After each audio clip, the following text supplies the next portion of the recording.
Each life we incarnate into has a divine purpose. For the majority of people on this planet, their purpose has eluded them. We have become so distracted with the struggle to survive that we have forgotten what we are here to do. In alignment with the sacred laws of nature, the ultimate purpose of all existence is to create and evolve. We certainly do not incarnate into life with the intention to destroy. And yet, we have come to live in a very destructive world. As a result, there are many out there who feel lost or adrift, whilst knowing deep down inside that something is very wrong with their reality. Many people wish they could do something of value, anything that is purposeful, instead of having to submit to a system of slavery in order to survive. It is important never to let go of that feeling. That is your soul crying out to you, telling you that your life has value and that you do indeed have a purpose. The most important thing you can do in life is to recognize your purpose, and often that requires a lot of soul searching. Life indeed dishes out some pretty tough challenges, which will either move you closer towards your purpose path, or will give you great training for when you finally realize what it is that you came here to do. But more often than not, the very clues about your life's purpose are hidden in plain sight, woven into the very fabric of our existence. But we are so easily distracted by irrelevant details that don't really matter, that often we miss the very obvious right in front of us. It is because of our willful ignorance of anything that does not fit our preconceived ideas that the truth about the nature of our reality is so readily hidden in plain sight.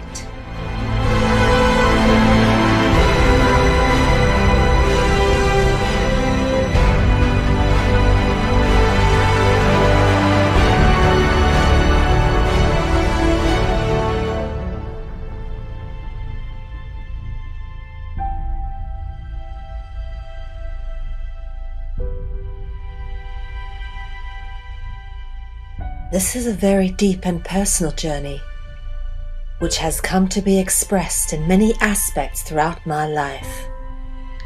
This is not just an attempt to retell a bunch of research and pass it off as my own, for I am very grateful and openly acknowledge all the many wonderful people that I have been given the opportunity to work with and to learn from in order to get to the point where I've come to know what I now know.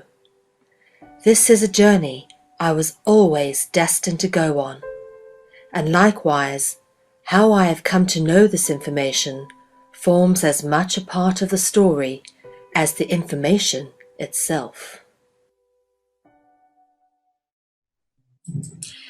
Good evening, everybody, and welcome to this evening's edition of Dragonology. My name is Mel V, and this is episode 9 of Dragonology. It is the 21st of May, 2015, 9 p.m. in London and Morocco, 10 p.m. here in Central Europe and in my home country of South Africa, 4 p.m. in New York, and of course the next morning in Sydney at 6 a.m. over there. Welcome to everybody who's tuned in, and thank you for doing so. Hopefully tonight will be interesting.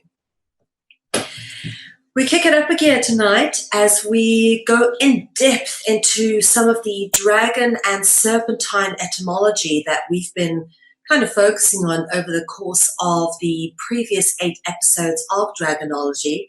And we recap on some of the stuff that we've done before, that we've built up.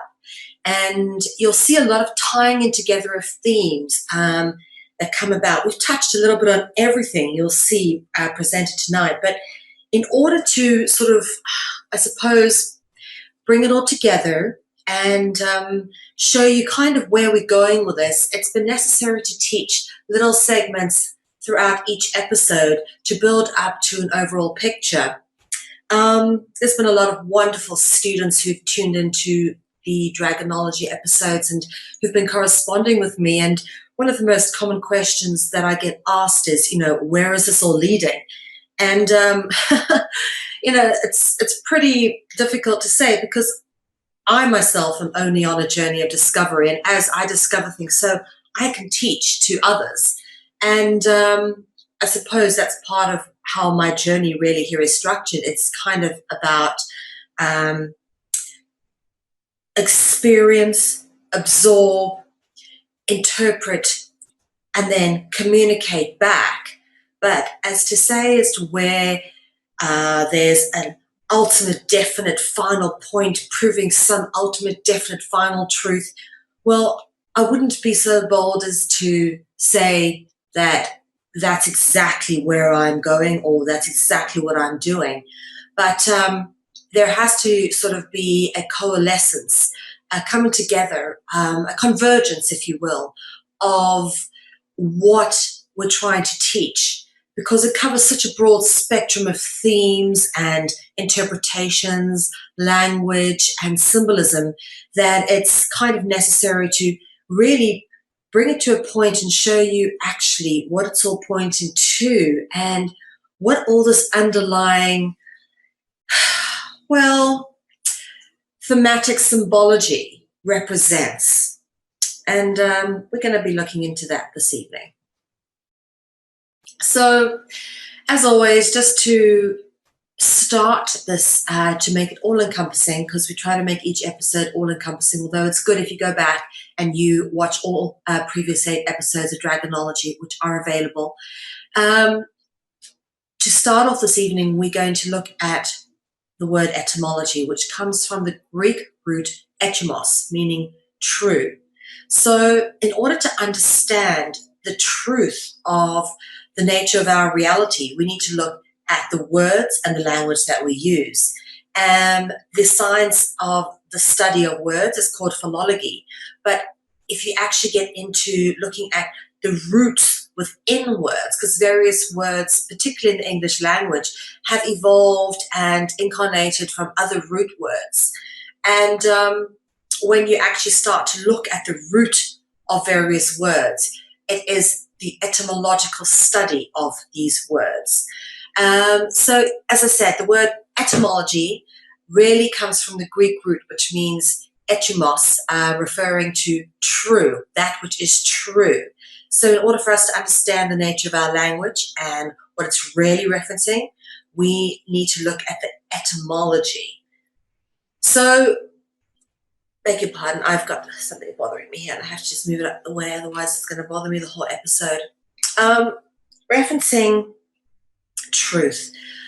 We've dealt with this picture before, and it's very interesting that it turns up on the building of the Library of Congress in Washington, D.C., and it is Olin Warner bronze of truth.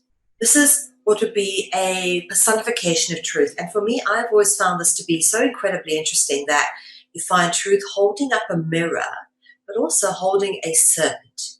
And that's very telling. So why do we deconstruct language? Language is like an encryption key. Initiation permits one access to knowledge at a security clearance level. Understanding words is a means of bypassing the guard and stealing the security key. And this is from a quote from Pierre Sabak, who wrote one of my favorite books, The Murder of Reality, which I highly recommend you read. He's been a tremendous resource in terms of getting to understand dragon and serpentine etymology. So we're going to start at the very beginning. And Genesis 1, verse 1, chapter 1, verse 1, you couldn't get more beginning than that. And it says, in the beginning, God created. Now we're just going to focus on that for a minute. So we're going right back to the beginning here, and so many times I keep saying that everything ties back into the origin, the creational myth, the Garden of Eden story, and we're really going to dissect that quite finely tonight. So again, we're looking at the beginnings, okay? God created. In the beginning, God created. All right. So Genesis, that is Genesis chapter 1, verse 1, Genesis. Let's look at the origin of Genesis.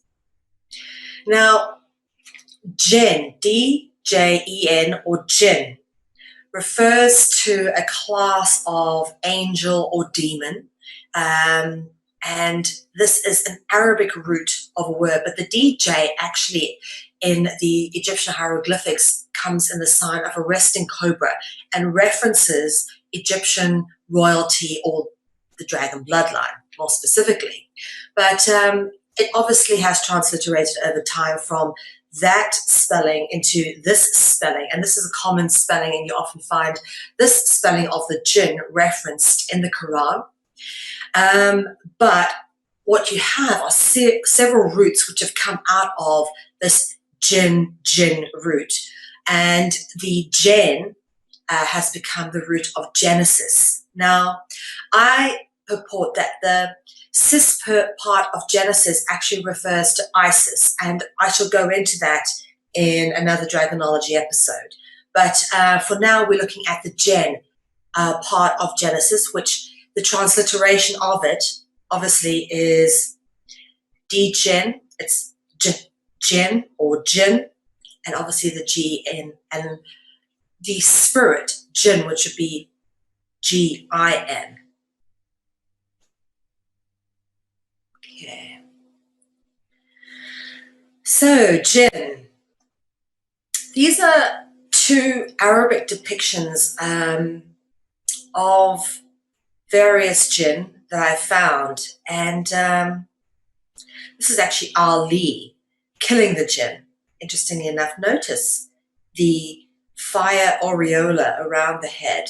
A halo or an aureola is a glowing light, and in Arabic artwork that's normally depicted, the halo is normally depicted looking a bit like fire. In Christian art, it looks a bit more like sun rays or glow. And over here, you've got to notice the interesting depictions, which normally have horns and kind of ogre, animalish.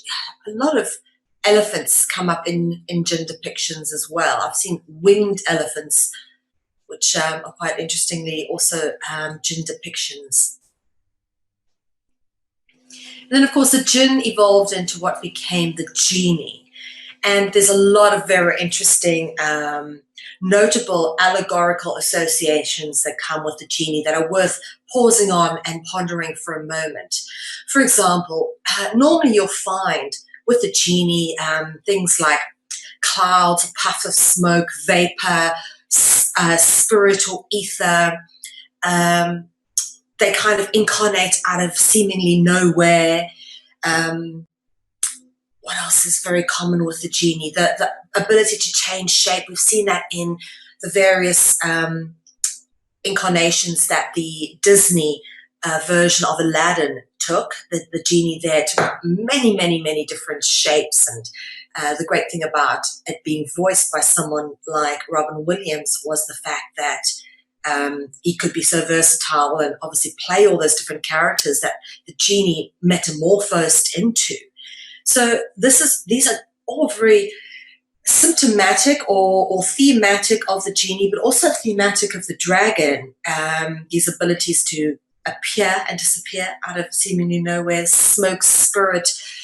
Again, here you've got a lot of, you see around here, are these sort of like fumes or vapor. The word vapor is cognizant with the word viper. So we've dealt with the word cloud coming from the collar root. So very interesting to notice these themes coming up with the genie, which again, the genie originated from the word jinn.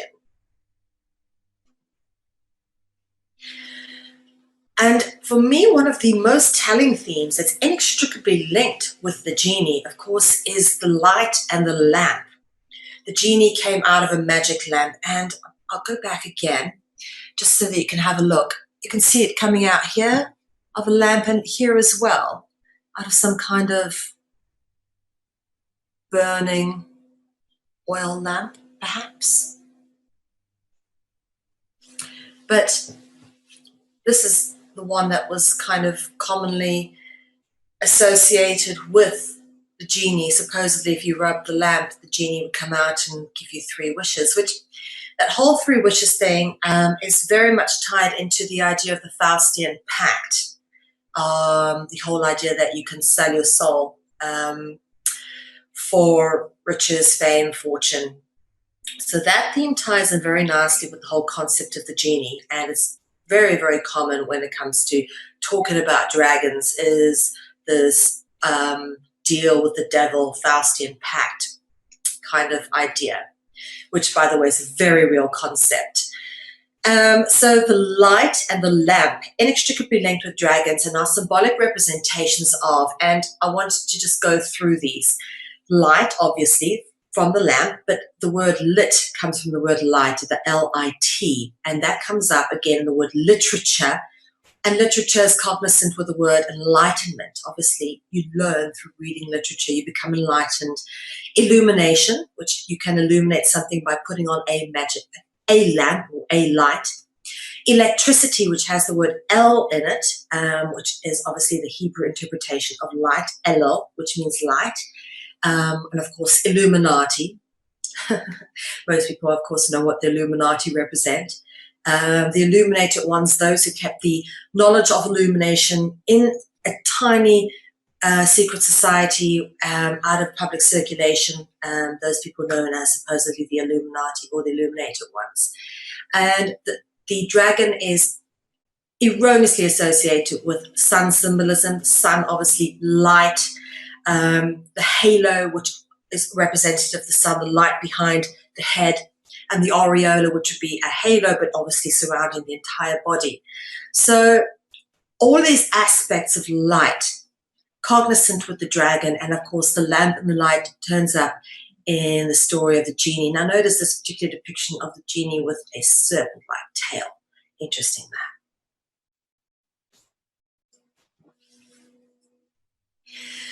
So again, looking at the various etymological stems of the word that came from jinn, Genesis, as we've covered, gene, which is our genetics. Generate, you talk about the active and passive generative principles of creation. So generate, generation. And of course, we spoke about green last week, because green, the root word of plant is rooted in the dragon root triad of pala, para, and pio, which we'll deal with a little bit when we get onto some further plant allegory. But the word green is rooted in the word jinn.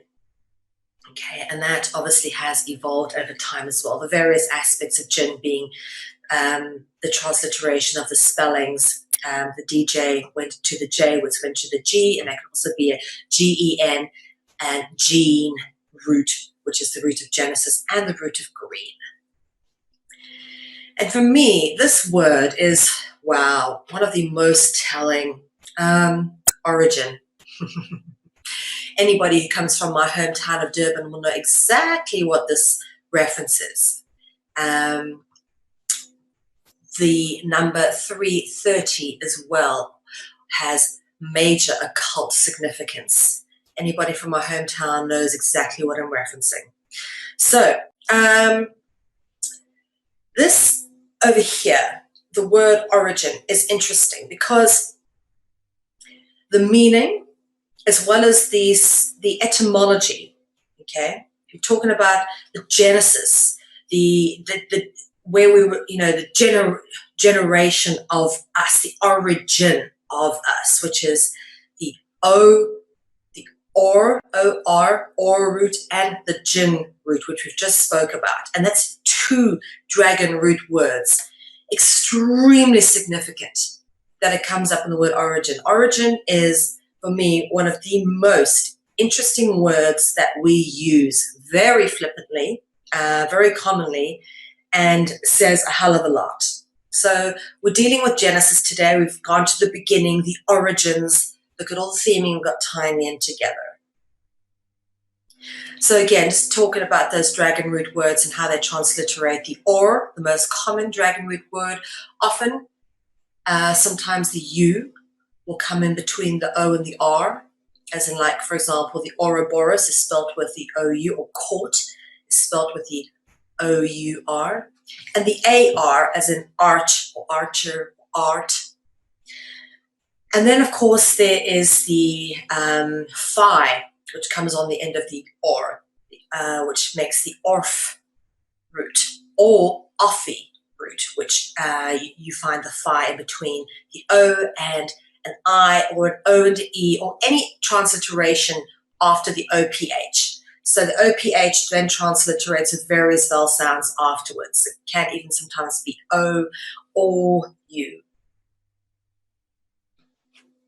An example of the ophi root would be, for example, the 13th hidden symbol of the zodiac, which is a fucus, and this references the serpent bearer.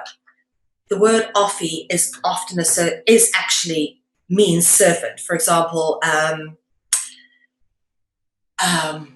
we'll get into some various ones now, but in this instance, a fucus representing the 13th hidden symbol of the zodiac, which is the serpent bearer. Now here we go, Ophion. I haven't dealt with Ophion before, but Ophion, obviously, we've spoken about how the three things that are inextricably linked: the gods, rulers being royalty, or the governments of the planet, presidents, rulers, royalty, and dragons. They're usually, all three are the same thing. Controversial, I know, but we have proven this over and over again through the course of Dragonology. So this is the god Ophion. In some versions of Greek mythology, Ophion is the person that came first, the primordial god who ruled the world with Eurynomy before the two of them were cast down by Kronos and Rhea. Now, Kronos and Rhea were the Titans. Okay. Now, I want to show you a little bit of example of where the OR comes up in the god etymology. We've dealt with Horus a lot, and I reference here a picture of Horus as his aspect of being a bird, because the bird, the serpent, and the dragon inextricably linked, and we'll go on to deal with that a little bit more. But notice here the symbol of the resting cobra, which would be phonetically referenced as the D and J sound, the J sound. Anyway, Horus bird with the sun over here, as we've said already. The sun is inextricably linked with dragon symbolism. Horus, the Egyptian sun god, contains the root word or. And as always, we're referencing everything to do with the dragon in purple, because if you're born of the dragon, you're purple born, you're Porphyrogentius. And then the or root turns up in yet another interesting place that has to do with serpents and dragons, which is the oracle. And the most famous of the oracles is the Oracle of Delphi, who apparently sat on a tripod stool and would see things and tell the priests of the visions that she had. And the most famous oracle was named Pythia, much like the word python.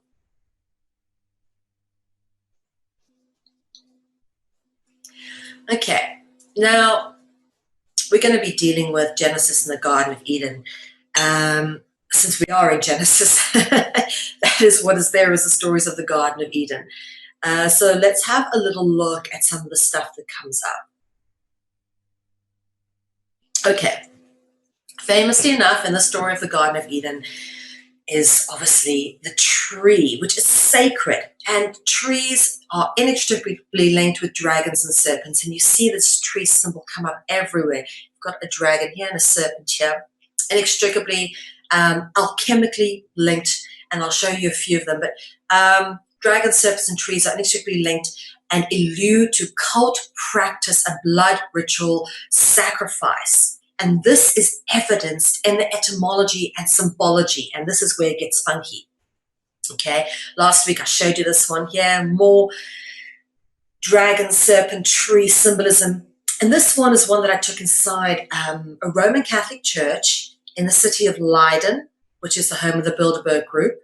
Okay, and this is a dragon with its tail wrapped around a tree. Okay, and that's Mother Mary carrying a lily, and we'll cover that tonight, with a halo, as we've already just talked about. Sun and moon inextricably linked with chemical, pagan, pantheistic, disguised as monotheistic religious cult practice. Interesting to know, that little dragon with his tail wrapped around the trees. All right, let's just pause a moment before we go on to make sure that everybody's understanding of the root word the. Sorry for those who covered this off, but just to refresh your memories. The root word, basically the means God. Theoi means gods. Check out the website theoi.com. Lots of my pictures off there. Theotokos means offspring of the gods. Hemitheoi, half god, half mortal or human. Hemi as in hemisphere means half a sphere. So half god, half mortal. Therianthropy, shapeshift, the ability to change shape or metamorphose. And you have the orf root word, which is a serpent root word in the word metamorphose. Theophany, the ability to appear and disappear. And again, pair or peer root word, which is a serpent root word, and we'll deal with that a bit. Going back to the tree allegory, because we dealt with that before, obviously the tree ties into dragons, inextricably linked with serpents and dragons. So the tree comes from the the root words, and that is shown through its evolvement. Treasure was often seen as sacred knowledge in the Grecian mysteries, and the word thesaurus and treasure have similar letters to each other. We dealt with what thesaurus meant last week, obviously having the root word. Okay, interesting, but it also has sauros, which has two roots in it. First, sauros is the Latin for lizard, and sau is the Semitic root word for light. Okay, and it also means, like, for example, Saudi Arabia actually takes its root from this. All right, and the word tree is obviously tied philologically and etymologically into these group rootings. Theatre also coming from this group rooting. We went through a huge amount of theatre etymology and symbolism in the first few episodes of Dragonology. Again, the being a dragon's god ruler root word, which is why normally found at the beginning of most sentences.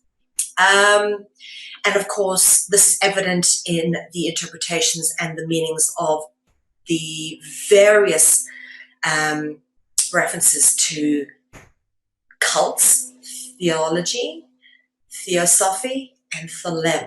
Now, theosophy is obviously Madame Blavatsky's society that she started, but interesting to notice the Ophi root word in there as well. And thelema was Aleister Crowley's cult. And we dealt with this as well last week, tying into nature, plant, green. The word plant is an etymological stem from the root word, dragon root word, pala, which obviously ties into this triad of root words, pala, para, and pio, which we've dealt with plenty, and forms the root of the word palatine, also known as plantina, which gave the name Plantagenet. Geoffrey Plantagenet's bloodline is descended from Plantina, the sister of Melusine. I beg your pardon. Green, the word green, as you said, is rooted in Gen. And of course, the pagan icon of the green man, which is basically just another representation of the dragon. And the green man turns up in many interesting places. you'll notice the green man iconography usually as something with an anthropomorphic face, but with leaves and flowers normally coming out of its mouth. And you'll notice here, leaves coming out the mouth. Okay, this is actually, I think this may be one from Canterbury Cathedral. And this one's from Roslin Chapel. You'll notice the leaves coming out here. Obviously, Roslin Chapel's very old, pre-discovery of America. Beautifully carved into the masonry there. Absolutely incredibly done. And here's another variation of the green man. You'll notice this one's kind of got horns, and this kind of shows how the green man is merged with Pan. Okay, we'll get into Pan in a second. Do you notice like leaves for the face? Pointed ears. And the green man is a throwback to the nature god, fertility, nature and sex, which is the god Pan, is very much inextricably linked with fertility, reproduction, sex, and all of that. This became very evident in the artwork, which kind of became represented with Pan. I'll go into the symbolism of the grape in a second, but Pan, much like Bacchus, which is the Roman god, and Dionysus being the Greek version of Bacchus, they were inextricably linked with grapes and harvest, and of course the ritual Theatre Dionysia, which came from them as well. But what you're looking at here is Pan's half goat. You'll notice cloven hooves, and there again with foliage around his head.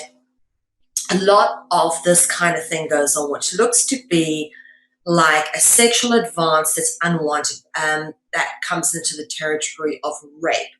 But it's interesting to notice whenever you have these kind of scenes of sexual innuendo or rape going on, there's a lot of onlooking cherubs and angels, and they come up again and again in these kind of things, and it's quite disturbing. We'll go into this kind of theme and allegory and what this all means, because it's really all alluding to the same cult ritual practice of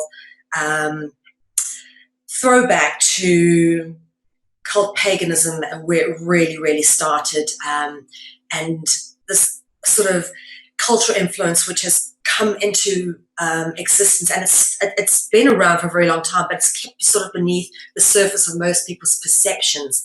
But it's there if you look at the art, and it is still very much happening. And we get to understand what a lot of the bizarre consequences of these pagan or cult practices actually are. Okay, we've dealt a lot with Pan. And this picture of him and the goat, blessed goat.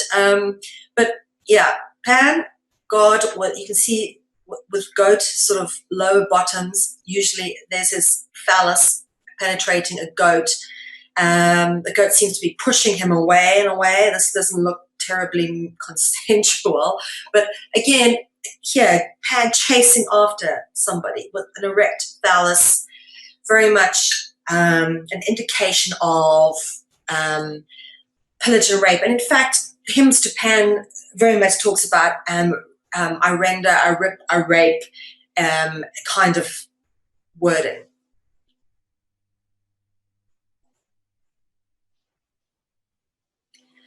And of course, there's a lot of overt sexuality with regards to Pan. Now, what's interesting to notice is the grapevine hair in this being that's been, and you can see Pan clutching at the clothes, tearing them off. Very lusty, very carnal. Okay, notice the horns over there of Pan. You can see it's Pan because of the goat, cloven hooves, the goat-like hooves, but always with the horns, grape hair. But here we've got Pan, notice horns, cloven hooves, with a pan flute, and a much younger youth. And this is what we're going to get into now, is this allegory of what would be loosely termed today as pedophilia. But pedophilia is actually, I think, the incorrect term for it, because I think pedophilia puts a sort of very soft tone on what it actually is, because anything like pediatrics refers to child, but philia means like. And if you like children, I don't think you do the kind of things that get done by pedophiles, what gets turned, or who get turned by pedophiles. I think there's a better term for it, and we'll get into it in a second, but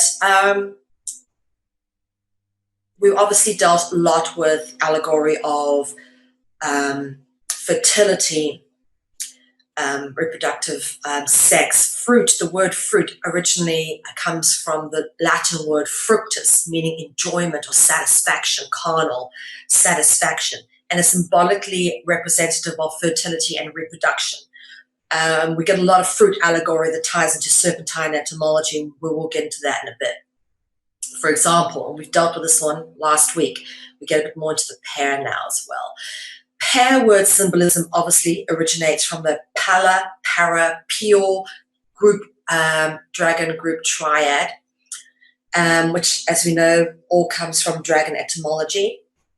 The word apple is rooted in the Arabic word afa, which means viper. It's cognizant with the word viper, and apple and serpents always turn up in the Garden of Eden. And of course, viper is similar to vines, all right?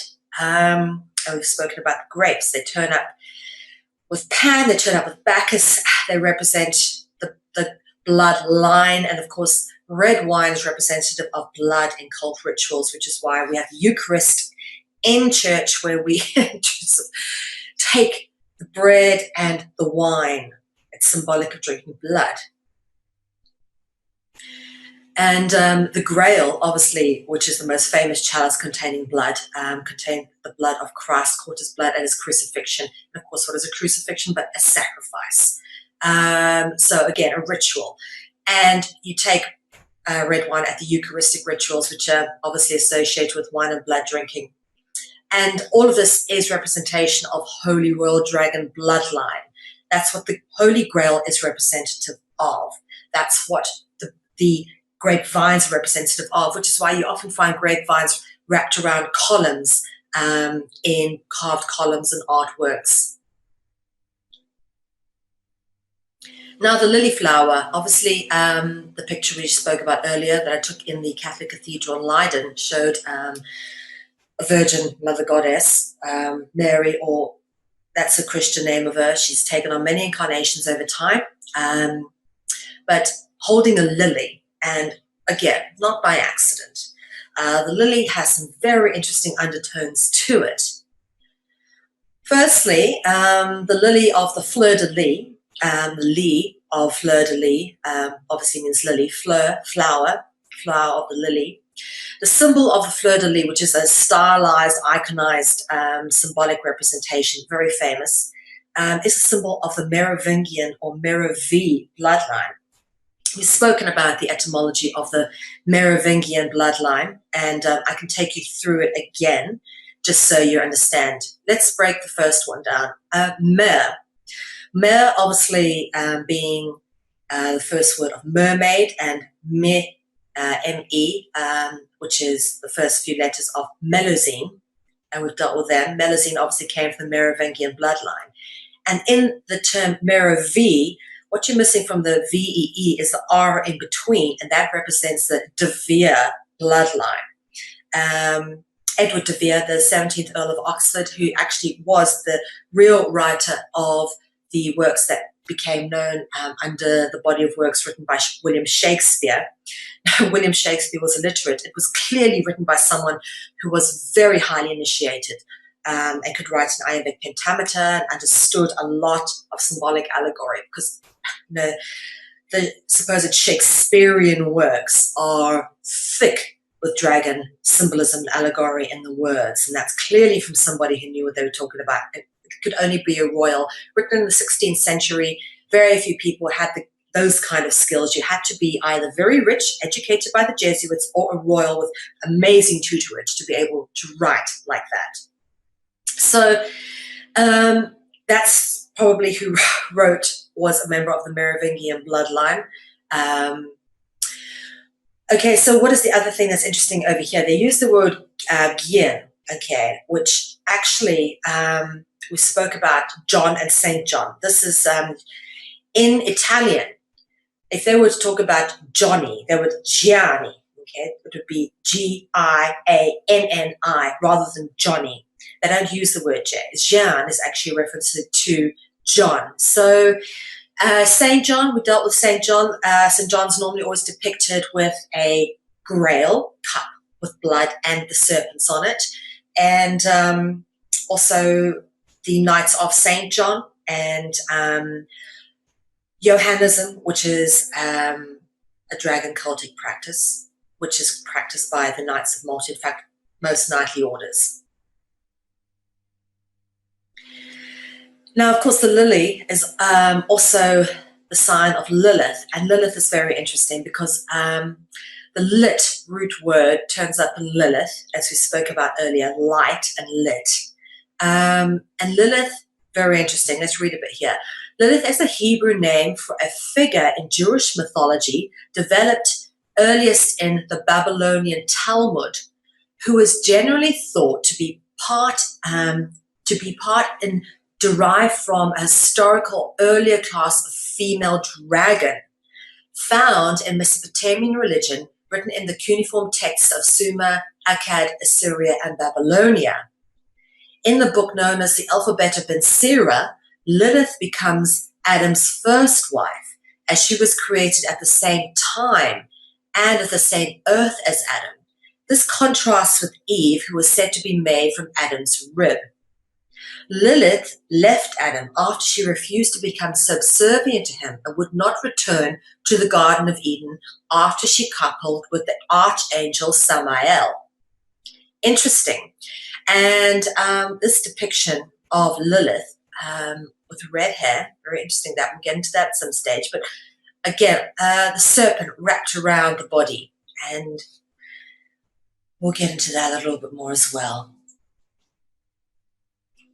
Again, as I mentioned, in Lilith, you have the LIT root.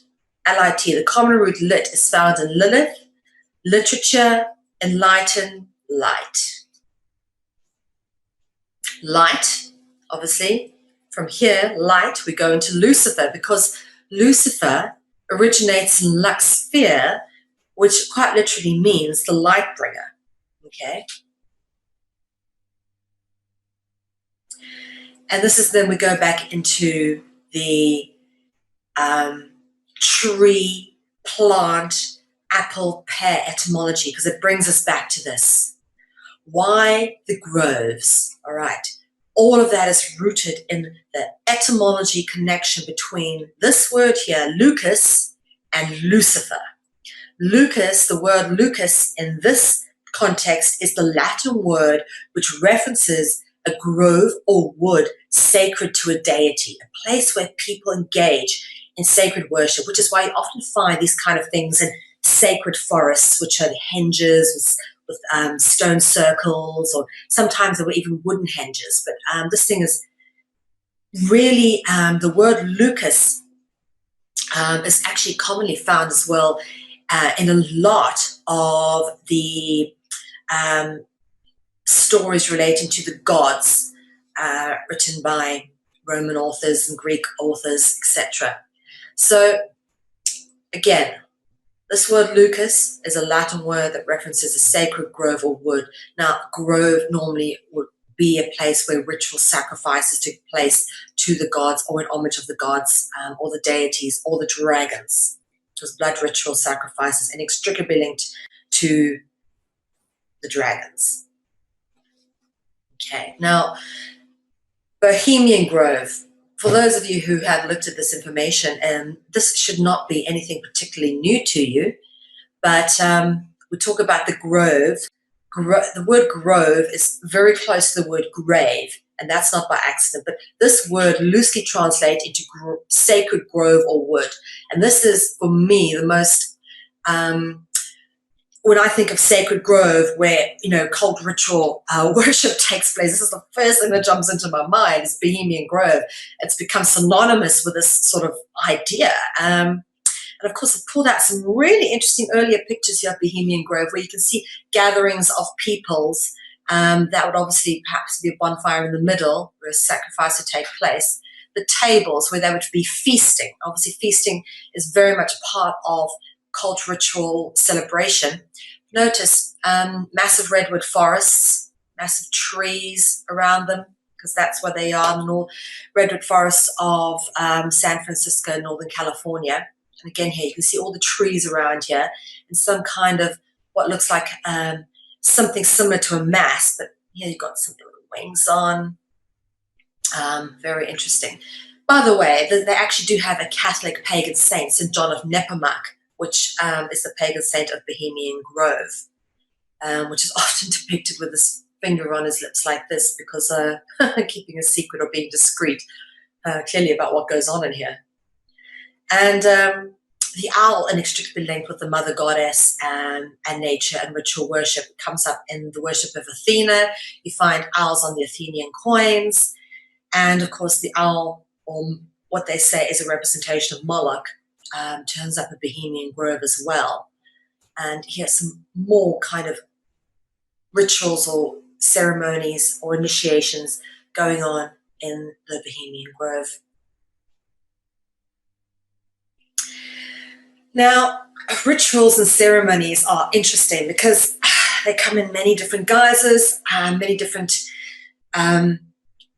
aspects, but ultimately it's all about maximizing and manipulating energetics, perhaps spirits from the other side, to enhance one's own being, life, whatever.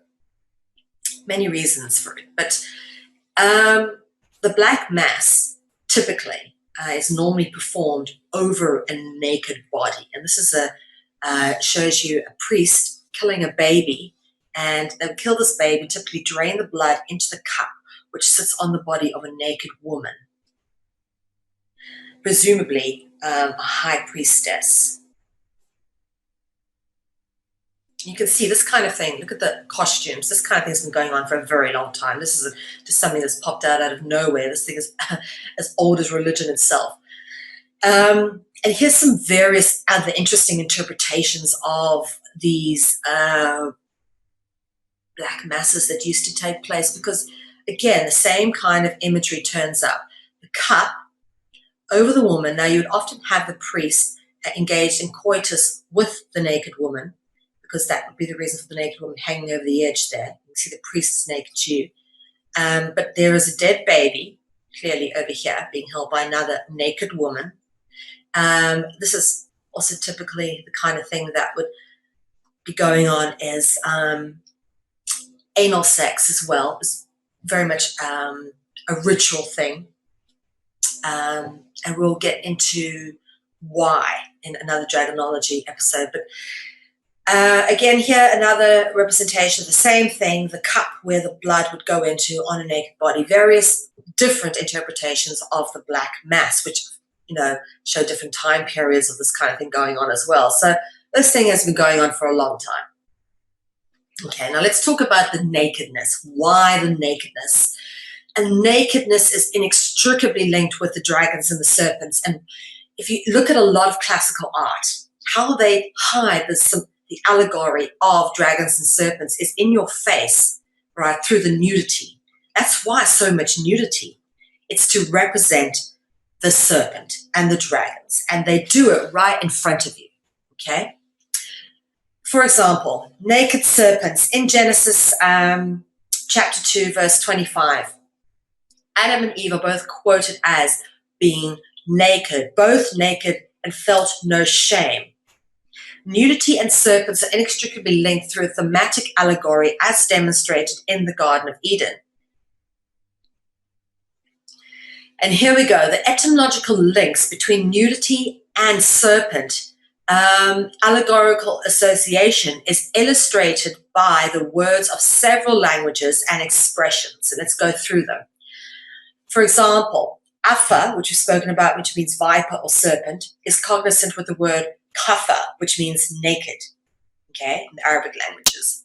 Nagna, meaning naked, okay, is cognizant with the word naga, which is a serpent, deity, or king. And then, of course, the most obvious in the English language is the word snake, which is very similar to the word naked. In fact, you put a D over there, it would say snaked. Think about it. All you'd have to do is put an S over there for it to say snaked, right? Naked. That's actually like 4 letters in there are the same. In fact, the NA is cognizant with naga, and that's the root of snake, NA, okay? We've dealt with naga previously in previous Dragonology episodes. Okay. And I love to get into a little bit of fairy tale and, stories, and particularly about, royalty. And there's so much allegory and symbolism that comes out when you start talking about fairy tales to do with royalty and fairies and whatnot.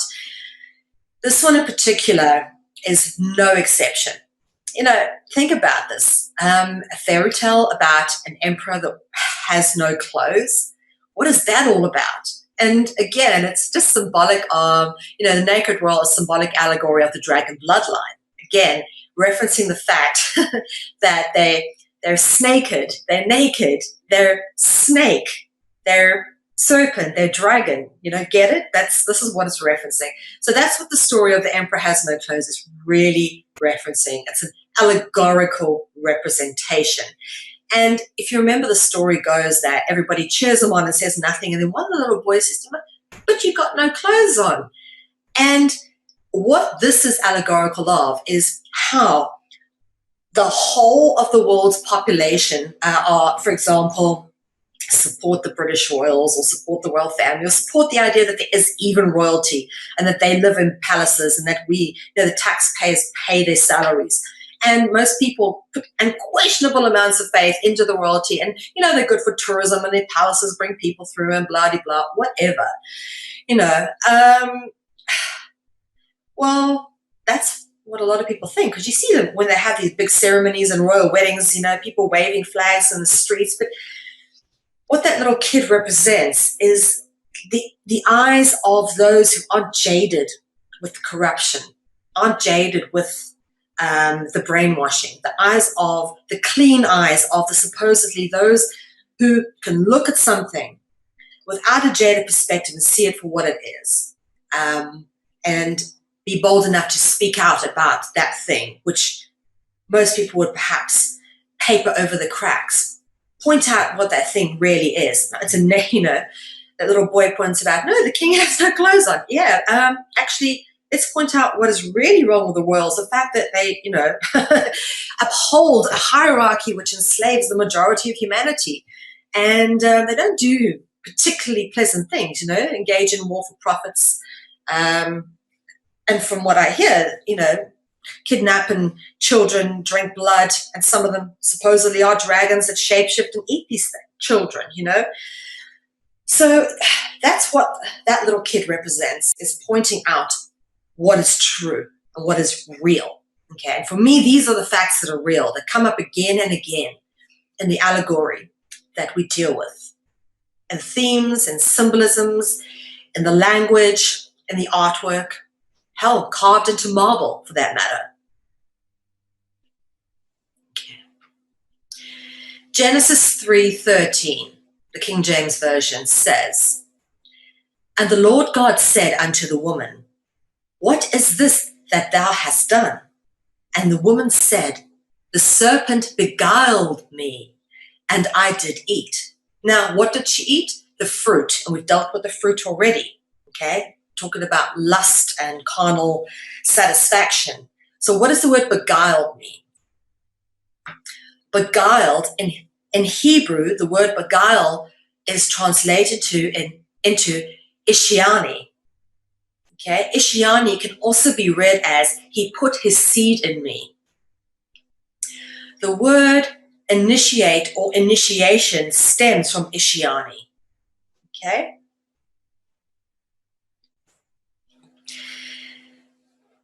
This is interesting because we start getting onto this whole, well, I'll just go on and read.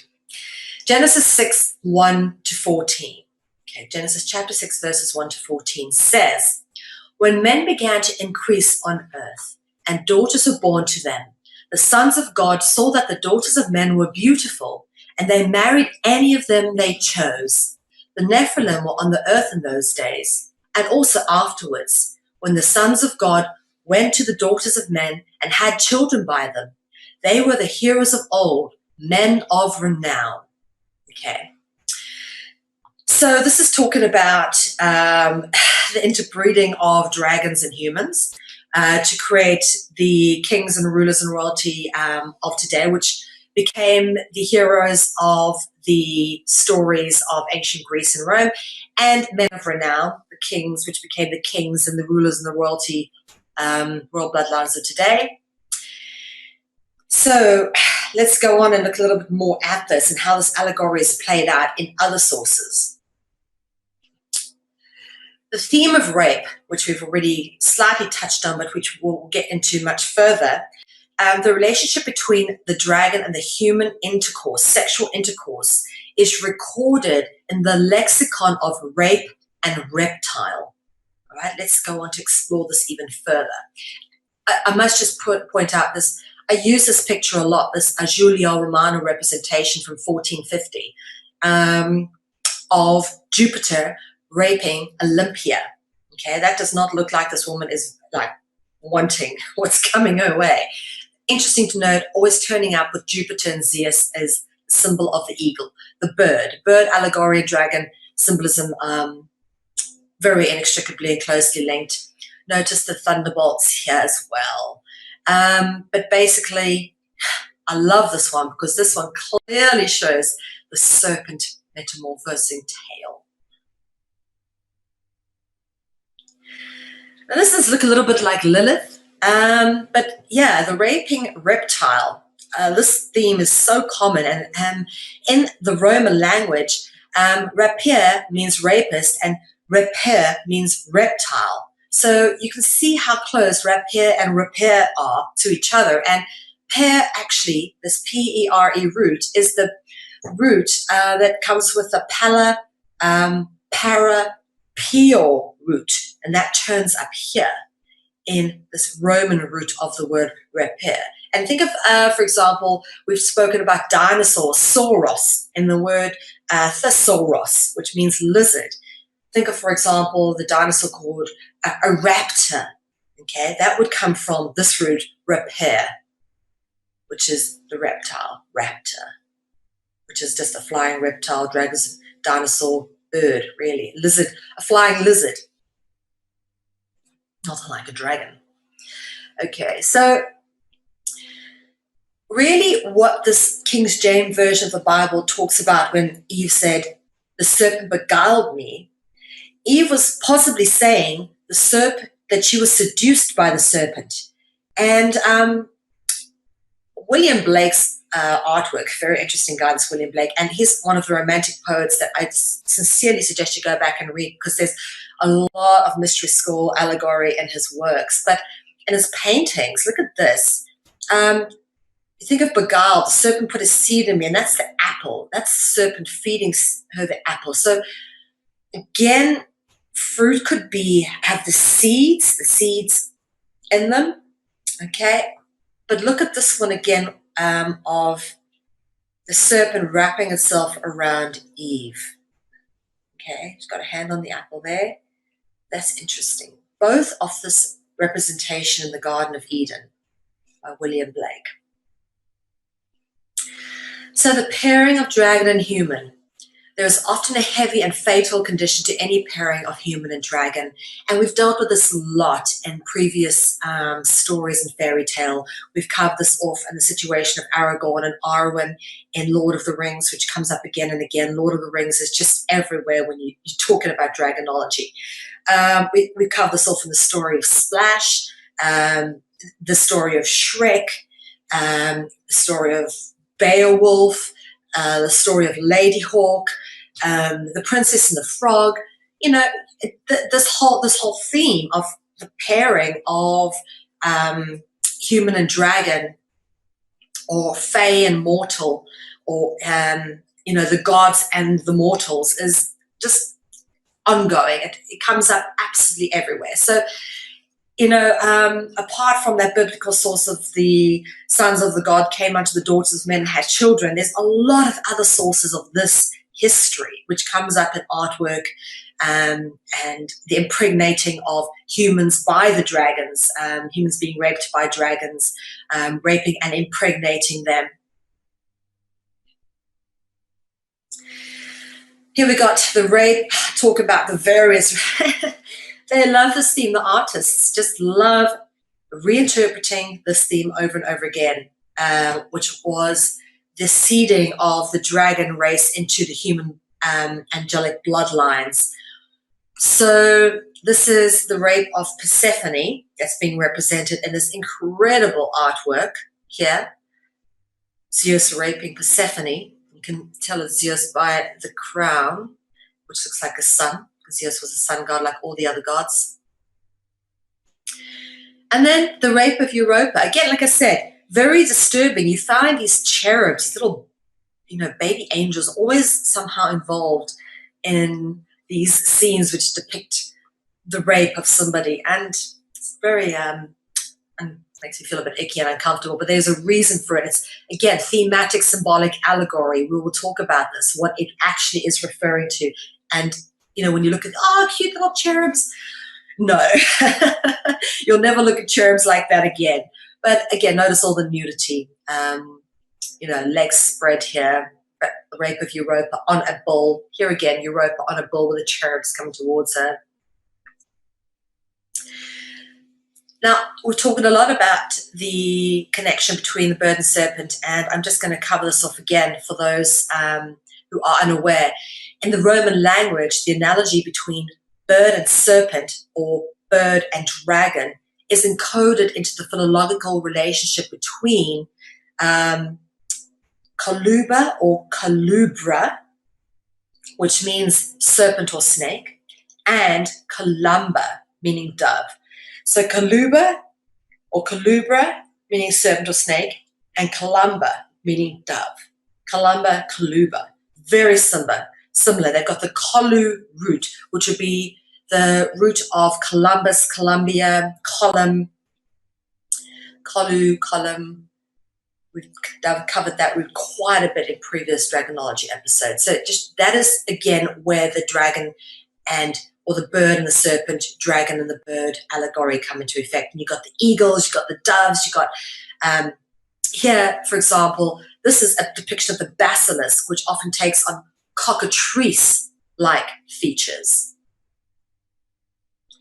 And the reason I mention this is because it's important to understand. For example, you'd see this beautiful painting and think, that's kind of sweet little birdie and, a little bit interesting. Have a look here. He's having a nibble on this woman's breast. And this is actually, if you look at what this painting is called, it's called Zeus Raping Leda. Now, for people who didn't know the symbolic allegory of what the bird actually represents, they wouldn't understand that it's representing a dragon raping a woman. Okay, Zeus or Jupiter are often depicted in bird-like countenances such as swans or eagles. That's why the Roman eagle is representative of Zeus or Jupiter. Again, other representations of the rape of Leda. This is, for me, a little bit more. Legs spread, you can actually see the genitals, a female genital, very clearly here, and I beg your pardon, let's go back to that, very much the swan looking directly there, I think is very interesting to paint, a very naughty picture. But this one here, black swan, interesting to notice, okay? Black swans are always representative of the dragon. But look at this, little hatching from eggs, interesting little babies, which would again be representative. Mithra came from the cosmic egg, as did Phanes. So it's all symbolically allegorical of the same thing, dragon bloodline. And of course, this is interesting. Jupiter rapes Semele. This is what this artwork is called. You can tell it's Jupiter by the thunderbolts. Jupiter and Zeus are commonly depicted with thunderbolts in their hands. And you can see Semele clearly not happy with what's going on here. And the Jupiter Semele theme comes up quite a lot. This is a depiction, again, William Blake, depiction of, I beg your pardon, this is Gustav Dora. And you'll see here, again, Semele on the lap of Jupiter, but a little angel over here.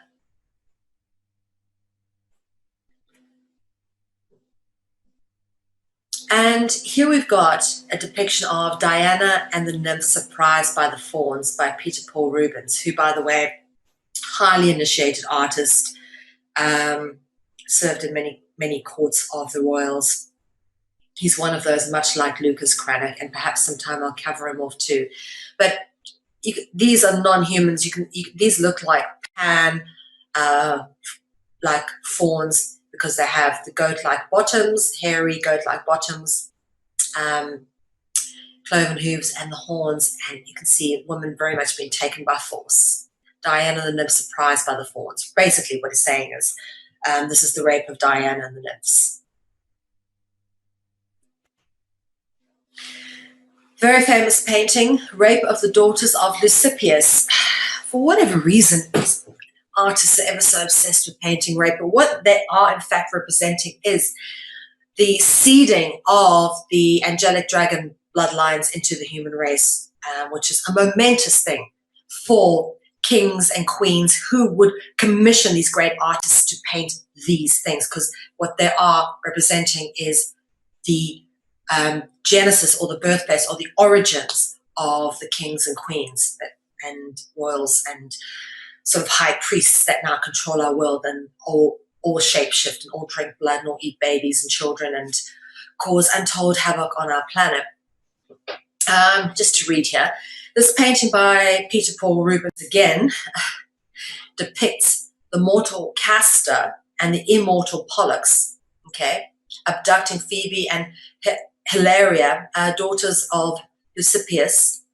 And basically it just shows Castor, the horse tamer, is recognizable from his armor, so this would be Castor, whilst Pollux, the boxer, is shown with a bare upper body free and also distinguishable by their horses, because Castor is well behaved and supported by Pewter, which is a baby, again, little baby cherub, involved again in the rapes. Notice the black wings though. Okay. It says here, Pewter's wings are black.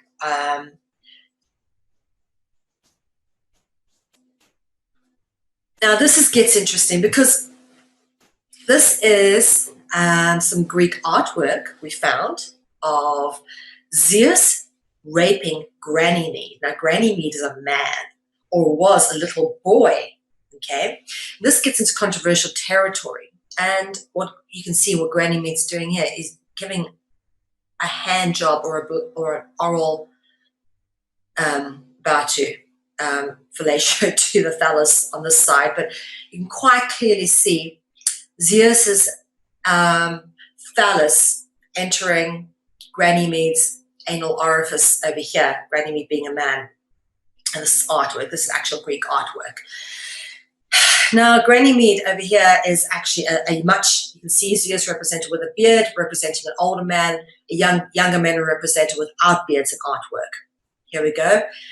Represented with a beard, the younger boy represented without the beard. Notice the lamps, again, representative of light, but this is where we get into the area of paiderastia or pederasty, okay, which is known as an erotic homosexual relationship between an adult male and a pubescent boy, which is a common part of Athenian and Roman culture. Pederastic rituals were considered a rite of passage and an honor to the god Zeus, okay, as indicated by the artwork. And again, you can tell it's Zeus because of the eagle and the thunderbolts, but more specifically, okay, you can tell the honor of the god Zeus was a lot about sodomy, young children, and the priests in the, we'll get onto that. Another depiction here of the rape of Ganymede by Zeus, okay, Zeus being the eagle, and Ganymede here being depicted as a child, all right? Zeus and Jupiter obviously symbolically represented as the eagle. We showed you the philological relationship between serpent and bird earlier, and how closely that symbolic allegory is related. So once you understand that, this picture becomes a lot more sinister. And you can actually see this kid peeing out of fear. There's a stream of urine coming down there. That face, not happy at all. Yeah, not good. But looks to be clutching, okay, grapes, representative of the bloodline. Now, Roman artwork known as the Warren Cup, demonstrating pederasty. Okay, older man, younger boy. This is a very common thing. It wasn't hidden. They put it on their artworks. Okay, this is a very famous artwork. So this is one side of this Warren Cup. This is the other side. So this is anal sex going on here. Very clear what's going on there. So pederastic practice is very, very common and depicted in artworks all over the show. Okay. Here, older man, younger boy. You can clearly see a much smaller male figure than this one. And this is actually a younger boy bringing gifts for the older lover. Here again, same thing, bringing gifts for the older lover. Look at this.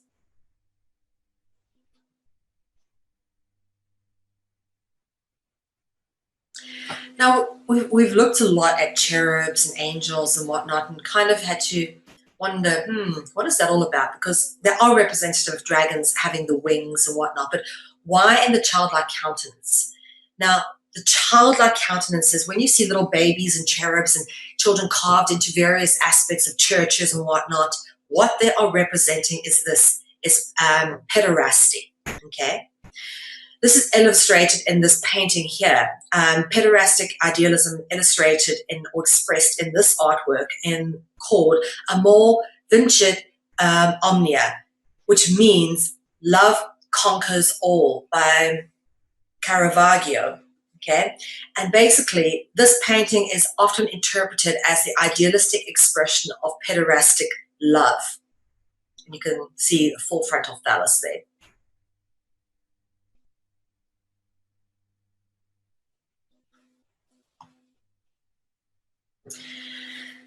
Now, I've just included a few more representations of Zeus abducting or raping Ganymede. Okay, I found some more artworks, and I thought they were worth talking about because there's a few interesting things to turn up here. So here, obviously, Zeus as a eagle. And what is interesting to see here is a marble carving of Ganymede here wearing a Phrygian cap. And we've dealt with a Phrygian cap before.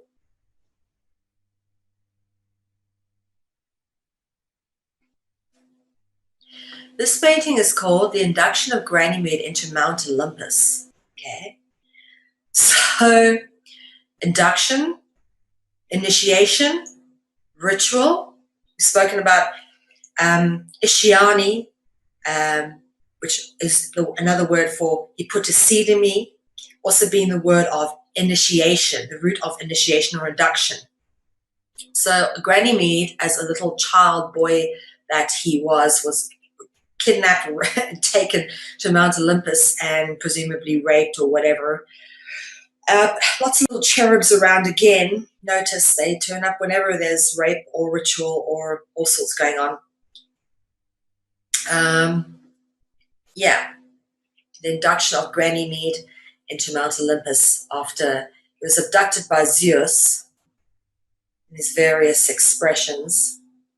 Here, for example, abducted by Zeus in the clouds.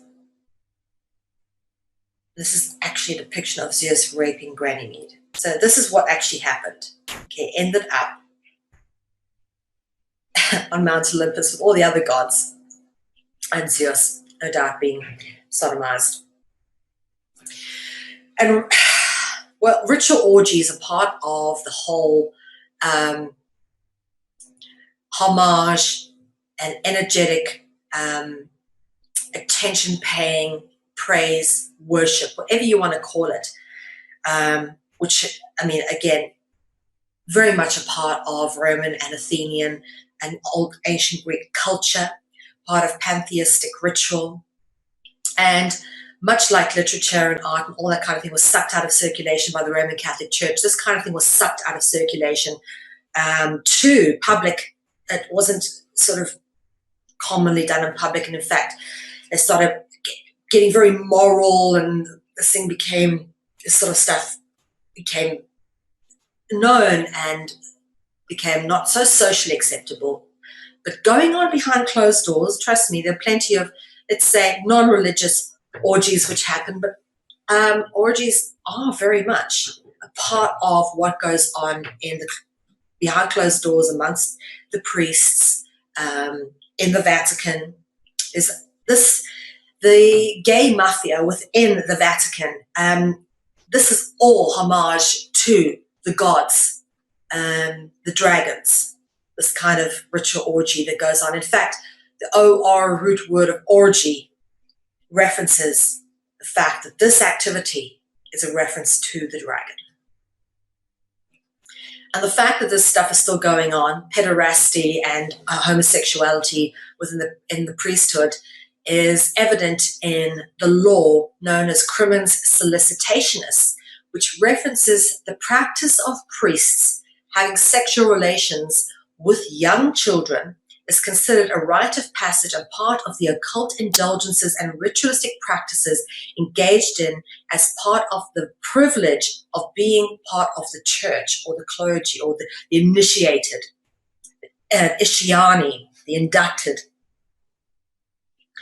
The sexual abuse of children, I beg your pardon for the spelling, the sexual abuse of children is sanctioned under church law, under what is known as Crimin's Solicitationis, which demands that all priests cover up the crimes of other child raping priests or face excommunication. So, for example, if I was a priest and my colleague, the priest, is raping another child, I'm not allowed to do anything about it. I'm not allowed to call the police. I'm not allowed to do anything. And if I do, I would get excommunicated from the church, lose my job, and never be able to work as a priest again. So, that is the kind of pressure that's put on to other members of the clergy. Even if they don't want to engage in this kind of activity, it is sanctioned by the church. And pressure is put upon other clergy members to maintain this practice. Sick, really. So there is a theme of ritual erotica, which is pervasive throughout occult ritual practices, and the evidence of this is demonstrated all over the artworks that turn up in homage to the gods.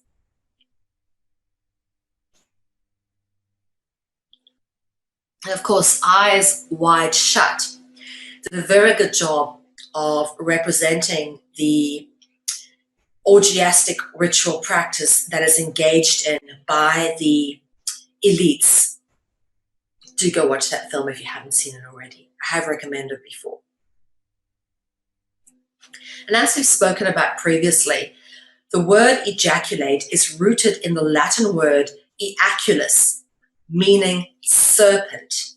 Okay, eaculus has the kulu root. Like kolu, kulu, kula, it's all the same serpent root. Eaculus, meaning serpent, is the Latin word which is the root of ejaculate. And of course, we've done this before as well, but this all ties in. You talk about an immaculate conception. We ask, is Jesus of the dragon bloodline? Yes, because he was of an immaculate conception. The word immaculate is rooted in the Latin word eaculus, which of course means serpent. Again, the kulu root, which is the dragon root word, evident in eaculus. The Roman word rapere, to pillage or rape, okay, evolved from the earlier Roman word rapere, meaning reptile, as we've already covered off. Okay, so understand the philological relationship between reptile and rape. Okay, it's from the Latin representations of the words. Repere evolved into pere, and that, of course, with the pere, which is the para pure root over there. And of course, the Roman word repere is etymologically cognizant with the reaper. And this takes us into the Grim Reaper territory. And with that, we get into sort of like the astral realms and stuff. But I'm going to leave that for a couple of Dragonology episodes into the future, because we've still got a few steps to cover off before we get there. But yes, the Grim Reaper is very much, again, dragon allegory. So that's it for tonight, folks. The end of Dragonology episode 9. If anybody is interested in learning more about dragons and Dragonology, we are trying to publish the Encyclopedia of Dragons. So that is a project that we are currently working on. It is pretty much complete, but keeps growing with each bit of research that I do. So please feel free to contribute to this project. The next episode of Dragonology is on the 28th of May, 2015, and that'll be episode 10, which features, well, let's say a trot around the world, looking at universal Dragonology. We will be visiting lots of different cultures and comparing cultural mythologies to each other and taking an in-depth look at specific cultures and the cultural mythology or Dragonology that identifies their specific cultural history and identity. And of course, if you enjoyed this episode of Dragonology and you have missed it, feel free to pick up a high-definition download from ethymarket.com. All of our episodes of Dragonology, and in fact, all the episodes of all broadcasts on Conscious Consumer Network are now available in high-definition downloads from ethymarket.com. And as always, we thank you for supporting free and independent media. Feel free to go, obviously, onto our homepage to the big red heart and donate there to support us. And we have our website, of course, website address being consciousconsumernetwork.tv, and the red heart, as I said, is on the homepage there. We really do need your help, guys, to keep Conscious Consumer Network going, and obviously to keep it free of corporate sponsorship and advertising, which ultimately does put the control smack in the hands of the people. And we will never let this network be compromised. We'd rather stop doing it than let it be compromised. But of course, we don't want to. We really need your help. Please support free and independent media by becoming a monthly pledger at ethymarket.com. That's €10 a month. And you then get access to all the high definition downloads that we have available. That is basically a back catalogue of all the CCN broadcasts that we've done since the 1st of January 2015 when we launched. All right, guys, that's it for me tonight. Join me next week for episode 10 of Dragonology. Until then, I've been Mel V. Have a very good evening.